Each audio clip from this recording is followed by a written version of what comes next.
Visiting India makes me realize that my anthropology textbooks are seriously out of date.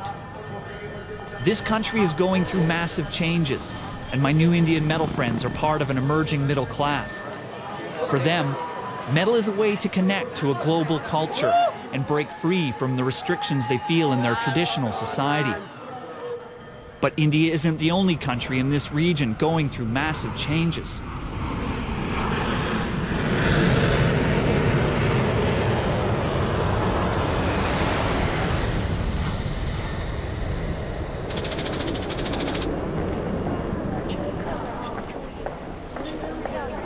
China is increasingly opening up to the West, but the government still keeps tight control on the music and culture they officially let into the country. And at this point, I'm not even sure we'll get through customs, traveling with 300 kilograms of film equipment on tourist visas. In China, I will be known as S2. It's a big kind of hassle trying to get the visas and stuff like that, so we don't really know what's going to happen. What are we going to say? We're going to say we're here on a holiday. We've just come to Beijing for a holiday because it's in the neighborhood.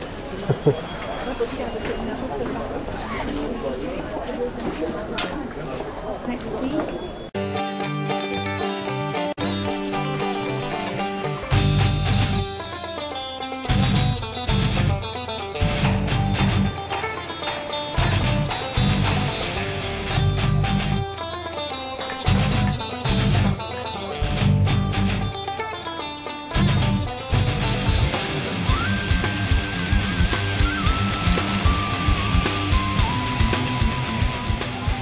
Biking in Beijing, man.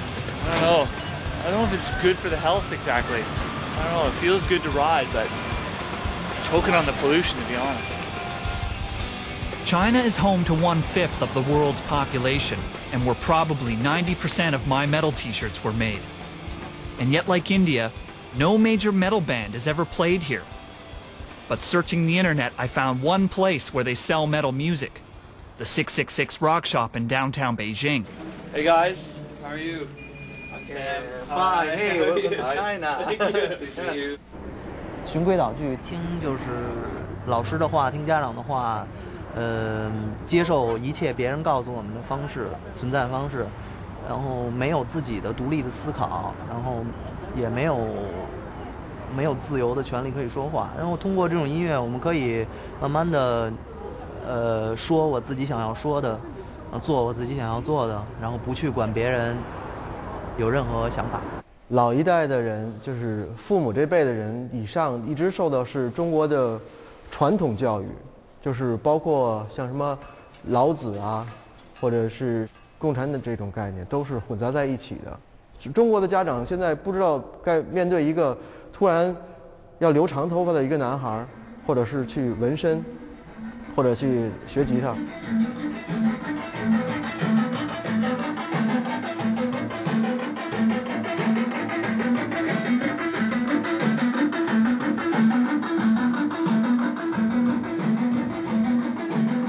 迷笛学校成立是在1993年成立，那时候中国刚刚开放不久，那么会有很多的年轻人想学现代音乐。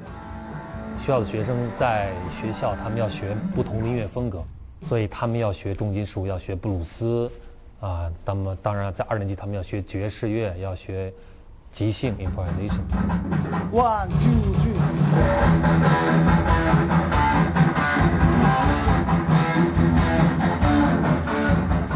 我们曾经有过20年的一种封闭的状态，然后没有任何外界的文化影响进入到中国。在音乐上面，尤其是摇滚乐，摇滚乐在西方已经是50多年的历史，可是在这个50多年的这个课程，他们需要在10几年内需要学会。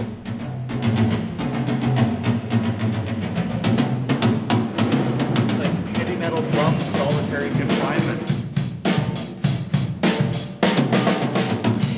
In a lot of countries, big bands from the West come and tour, but in China it's very different. It hasn't had major metal bands play here. How did metal come to China?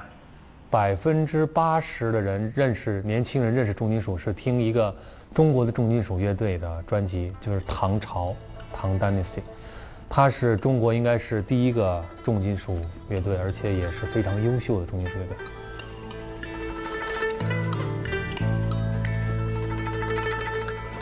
It's amazing. Believe it.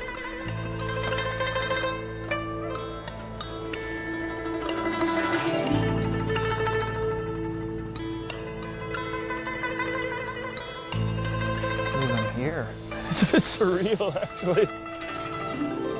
I'm Kaiser, and I was born in upstate New York, and around the time I was 12, I think I bought my first Kiss album.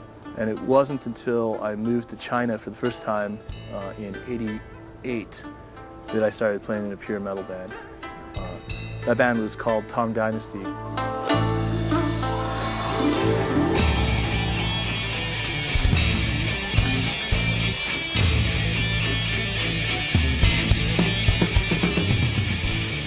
The real story of my coming here and deciding to play rock starts with a little shitty Roland Cube 60 amp and then a guitar, and I came out here just sure I was going to find some metal musicians. And when I got here, the first thing that happened was I ran into this guy named Ding Wu.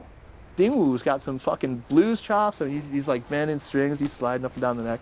But one thing he didn't know how to do, really, was make a guitar really overdrive. He didn't really know, I mean, he didn't have effects boxes or anything like that. So anyway, then the lessons began, where I did my whole sort of Jack Black, you know, School of Rock, history of rock lessons, the family trees.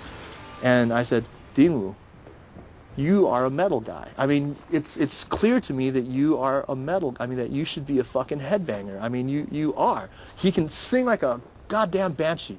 And he had this like bewitching charisma. I mean, just a beautiful stage presence. And so I just knew, dude, man, we're gonna make the greatest band that China will ever see.